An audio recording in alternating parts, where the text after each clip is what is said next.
कि माननीय मुख्यमंत्री जी को तो हम लोग कह ही चुके हैं कि उनके भोजन में पिछले कई एक दिनों से विषैला पदार्थ मिला करके साजिशतन जल्दी किसी को चीफ मिनिस्टर का गद्दी मिले, इसके लिए एक साजिश के तहत उनको विषैला पदार्थ खिलाया जा रहा है, जिसका नतीजा है। देखिए, पिछले दिन हम लोगों ने विधानसभा में जो माननीय मुख्यमंत्री जी ने तपाक में आकर के हमारे ऐसा जो 80 वर्ष का प्रतिनिधि है और वो 74 वर्ष के हैं, तुम ताम की बात की। वो 67-68 में किसी तरह डिग्री प्राप्त किया है, जीतन मांझी 66 में डिग्री प्राप्त किया है, वो 74 वर्ष के हैं, हम 80 वर्ष के हैं। 1980 में हम विधायक रहे और वो 1985 में रहे। उनको तुम ताम करना नहीं चाहिए था, इस बात की चर्चा किया।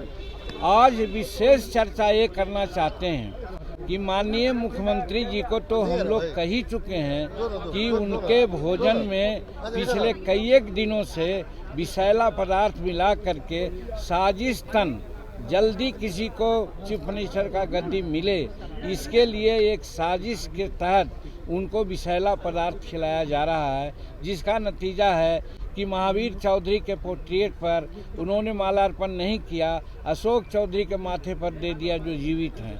उसी प्रकार से महिलाओं के बारे में क्या क्या न कहा, आज हिंदुस्तान नहीं संसार वाकिफ हो चुका है। और फिर कल जो हमारे साथ तुम ताम की बात की, भाषा की, हम कहा था कि संस्कार उनका लगता है कि गिर गया है जो ऐसा बोलते हैं। आज एक नई बात कहना चाहते हैं आपसे। आज आपसे बात करना चाहते हैं कि विधानसभा का कस्टोडियन माननीय अध्यक्ष हुआ करते हैं। माननीय अध्यक्ष ने नियमन दिया था कि जिसको हम पुकारें वही बोलेगा, और उसके बाद जब आरक्षण की बात खत्म हो गई थी, दूसरा बिल आया नामांकन का, तो नामांकन में हमको उन्होंने पुकारा, हम उठ करके अपनी बात कहना शुरू किया। इसी समय नीतीश कुमार आगे आ गए, टपक गए। माननीय अध्यक्ष जी को चाहिए था नीतीश कुमार जी को रोकना। नीतीश कुमार मुख्यमंत्री के साथ साथ सदन के नेता हैं। जब नियमन जो अध्यक्ष का होता है वो नहीं पालन करेंगे तो अन्य सदस्यों से क्या अपेक्षा वो रखते हैं।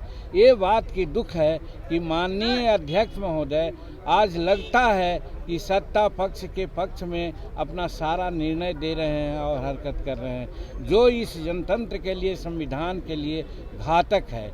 और इसीलिए आज विशेष मैं कहना चाहता हूं कि मुख्यमंत्री तो दोषी है ही हैं, मुख्यमंत्री से कम दोषी हमारे अध्यक्ष महोदय नहीं हैं, जो शेड्यूल कास्ट की बात को सुनना नहीं चाहे, सुनाना नहीं चाहे। हम क्या कह रहे थे, वो लोग कहना चाहते हैं कि आरक्षण का बिल का हम लोग विरोध करते हैं, कतई नहीं। हमारे एनडीए के साथी लोग बढ़ चढ़ करके ये कहा कि हम समर्थन नहीं बल्कि सर्वसम्मति से इसको पारित किया जाए, और बाद में उन्होंने घोषणा की। तो जहाँ तक आरक्षण का सवाल था उस पर कोई टीका टिप्पणी नहीं थी। हम सिर्फ यही कह रहे थे आरक्षण का क्वांटम आप बढ़ा दीजिए। लेकिन डॉक्टर अंबेडकर साहब ने कहा था जब संविधान में आरक्षण की बात आई थी तो कि 10 वर्षों के बाद उसकी समीक्षा हो। हम नीतीश कुमार से यही जानना चाहा, आप कम से कम 15-18 वर्ष में और 15 वर्ष पहले आपके बड़े भाई ने जो शासन किया, कितने दलितों को उन्होंने आरक्षण दिया है, कितना बैकलॉग है, इसके बारे में कुछ सोचा महोदय? तो उसी प्रकार से ये 20% न कर दें आप 25% कर दें, उससे कोई फ़ायदा नहीं है। हम उदाहरण साइट किया कि 1971 से यहाँ पर रोस्टर नियम लागू है। रोस्टर का मतलब होता है कि 16% तक शेड्यूल कास्ट के नौकरियों में आरक्षण दिया जाएगा। आज जानते हैं दुख कहते हुए हो रहा है। हम तो समझते हैं कि सत्ता पक्ष के लोगों को शर्म आनी चाहिए कि आज 73-74 वर्ष संविधान लागू हुए हो गया, और जो रोस्टर लागू की बात आती है तो उधर 71 में हुआ, तो कहने का मतलब है कि 29 वर्ष उधर हुआ और 23 वर्ष इधर हुआ, तो कम से कम 40-50 वर्षों का अवधि में कितना प्रतिनिधित्व है? प्रतिनिधित्व है 3.7।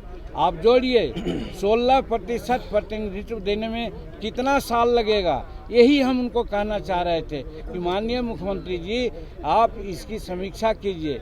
याद है हमको 1955-56 के आसपास में मुंगेरी लाल जी के अध्यक्षता में शेड्यूल कास्ट और शेड्यूल ट्राइब्स के आरक्षण को तजवीज़ करने के लिए आयोग बना था। उस समय कहा गया था कि 7% आरक्षण मात्र मिला है और बाकी बैकलॉग है। आज मैं समझता हूं कि 7% से भी कम है हमारा प्रतिनिधित्व शेड्यूल कास्ट का। आप समीक्षा कीजिए और समीक्षा करके बैकलॉग पूरा कीजिए, तब बढ़ाने की बात आप करते हैं, स्वागत योग है। इसलिए आप बढ़ाए हैं तो ठीक है, लेकिन आप समीक्षा कीजिए। इसी पर मुख्यमंत्री बहुत अनाप शनाप बोले, जो आपके सामने कल हमने कहा है।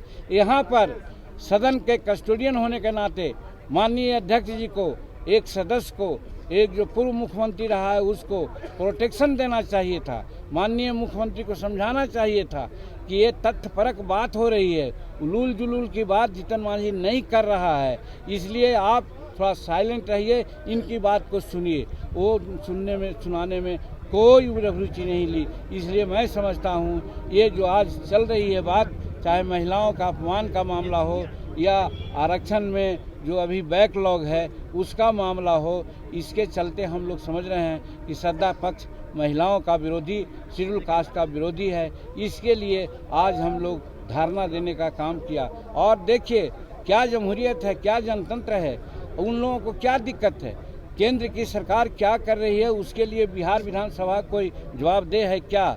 लेकिन बिहार विधानसभा या बिहार राज्य में जो हो रहा है उसके लिए जवाबदेह राज्य सरकार है।